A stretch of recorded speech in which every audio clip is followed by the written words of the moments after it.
Full panel here with me now. Roma Daravi is the former White House Deputy Director of Strategic Communications. Scott Bolden, NewsNation political contributor. Tiffany Smiley, former Republican Senate candidate in the state of Washington. And Chris Hahn, former senior aide to Senator Chuck Schumer, NewsNation political contributor. Hello to you all. Hello. Nice to have you in. Yes. Elon, revolutionary figure. You take any issue with what Bill Ackman says there? I mean, he named it Doge because it's a joke, right? The whole thing, everything's a joke to these guys. Okay, go ahead. You're going to cut $2 trillion from the federal budget every year?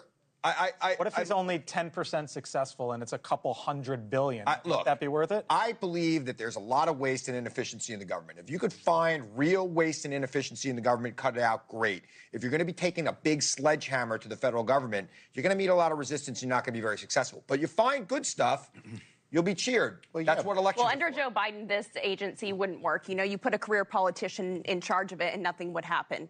I think it's brilliant. It's good for our country. It's our best and our brightest, and that's exactly what we need to fix this country going forward. Donald Trump is smart. He's a businessman. He's efficient. He's effective, and that's exactly what he's going to do. He's going to deliver for the American people. Not real money. You're sorry. You're just stuck on the name. It's funny. Let me just say this. This is a ship. This isn't a spaceship. This isn't X. This is a government bureaucracy. You take a sledgehammer to it because he's bright.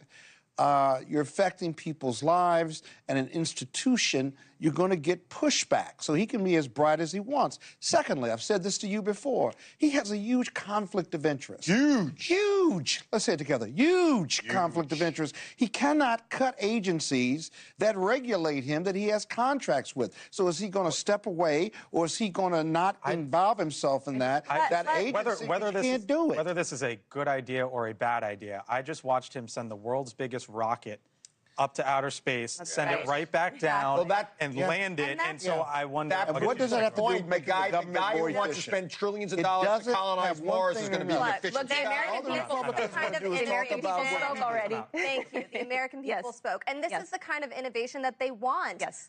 The D.C. swamp is a sleepy swamp. The government moves so slowly. I worked at an agency, at the Small Business Administration, and then I worked in the White House for 3 years. Some of those computers look like they're the first ones that were ever made. And so is the entire process that they're working on. And the bureaucrats that are sitting why in those would we not think that the most God bless him if he successful, could do it. I wish richest him man luck, in the but I don't think world he's is gonna going to bring do in something about it? Let me move on. Have at it. I first met Roma at the White House when I was covering the White House. Lots of pics rolling in. You know the Trump administration. You know how it all works.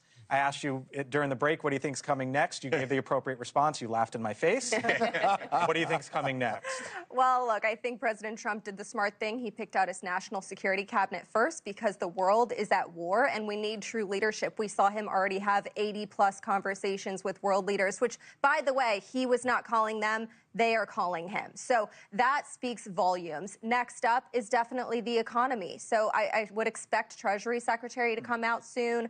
I would expect small business, commerce. Those are things that the American people are dying to get. And that's, again, why Elon Musk and Vivek Ramaswamy, these entrepreneurs, are getting so much highlight right now. A tell is that maybe Treasury Secretary is coming next when Trump came out today and said, oh, it's not going to be Jamie Dimon. Because you know that the conversations are happening. Right. What's your big takeaway so far, Tiffany? You know, I am thrilled about RFK Jr. Being nominated. You know, he's a Democrat. And I think it shows the big tent movement that we have, that Donald Trump will take political outsiders, he'll take Democrats, people from all different walks of life to fix this country and get it on the right track. And I think it's amazing. I mean, just real quick, I want to say that 40% of school-age children and adolescents have at least one chronic illness. That's unacceptable in this country. I am also thrilled that RFK Jr. is his pick for a very different reason, because there's midterm elections in 2 years, and that guy's weird. And I am looking forward to see what he does. Call him weird. He's crazy. He's not crazy. crazy. He gets the picks he wants. Except for Matt Gaetz and people who are going to be a danger to this country, that he doesn't get. RFK Jr., he's probably going to get confirmed.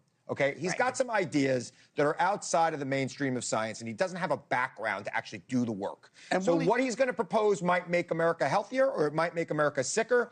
But whatever it is, it's going to upend things for elections in 2 years. Let me ask you this, Scott, because I had a Republican congressman who is a doctor by trade sitting in this very seat at the top of the show.